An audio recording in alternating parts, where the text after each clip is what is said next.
নমস্কার বন্ধুরা, আমি শিখা সোম চ্যানেলে আপনাদের সবাইকে স্বাগত জানাই। আশা করি আপনারা সবাই ভালো আছেন এবং সুস্থ আছেন। আমি আজকে বেগুন দিয়ে একটা কাতলা মাছের রেসিপি করে দেখাবো। আশা করি রেসিপিটা আপনাদের সবার ভালো লাগবে। তবে চলুন শুরু করি আমার আজকের কাতলা মাছের রেসিপি। প্রথমে আমি কড়াইতে 3 চামচ সর্ষের তেল দিয়ে মাছটাকে ভেজে নেব।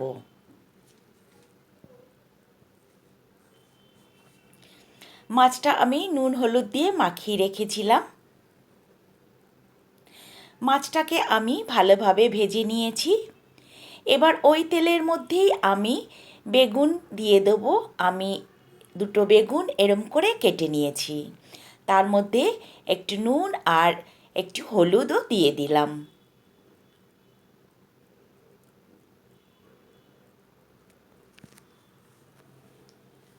বেগুনটাকে আমি একটু ভেজে নেব।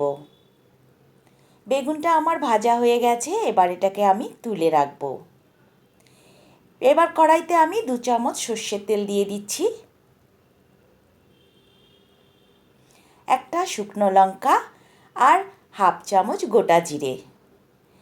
এর মধ্যে আমি আদা আর পেঁয়াজের একটা পেস্ট করেছি, সেটা দিয়ে দিলাম। এটাকে এবার একটু ভালো করে আমি কষিয়ে নেব।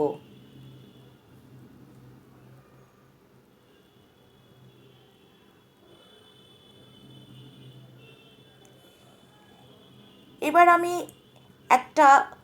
এক চামচ জিরের গুঁড়ো, 1 চামচ ধনের গুঁড়ো আর 1 চামচ কাশ্মীরি লঙ্কার গুঁড়ো আর তার সাথে হাফ চামচ হলুদ আমি এটাকে পেস্ট করে নিয়েছি। এটাও আমি এর মধ্যে এখন দিয়ে দিচ্ছি।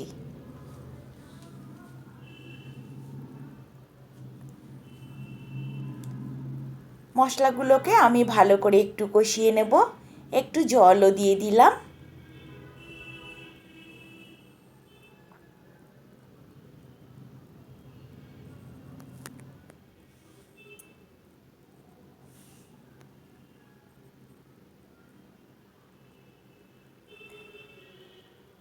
এক চামচ চিনি এখন আমি এর মধ্যে দিয়ে দিলাম আর হাফ চামচ গরম মশলা।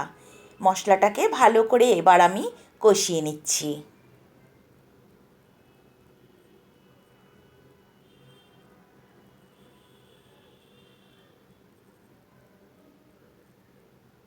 এবার আমি পরিমাণ মতো জল দিয়ে দিচ্ছি।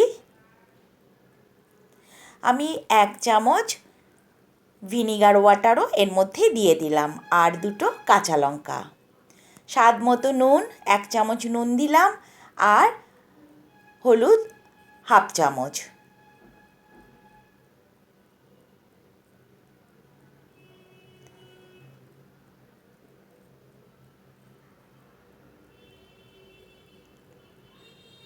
আমার ঝোলটা ফুটে উঠেছে। এবার আমি এর মধ্যে মাছ দিয়ে দিচ্ছি। এবার আমি এটাকে 2-3 মিনিট ধরে একটু ফুটিয়ে নেব।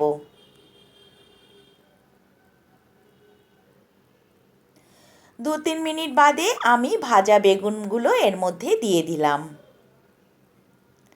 বেগুনটাকে ঝোলের মধ্যে ভালো করে মিশিয়ে নিচ্ছি এবং এটাকেও আমি আরও 2-3 মিনিটের জন্য ঢেকে দেব।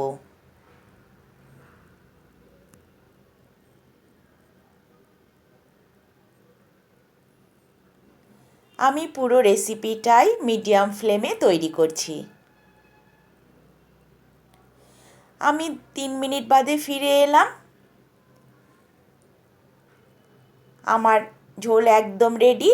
আমি ওপর দিয়ে 1 চামচ কাঁচা সর্ষের তেল দিয়ে দিলাম। এবার এটাকে একটু নাড়িয়ে আমি নামিয়ে দেখাবো।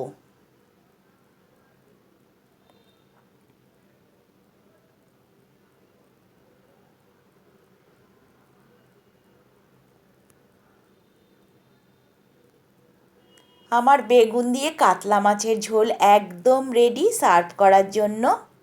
এটা খেতে খুবই টেস্টি লাগে। আশা করি রেসিপিটা আপনাদের ভালো লাগবে। তবে আজকে আসি। সবাই ভালো থাকবেন, সুস্থ থাকবেন। টাটা।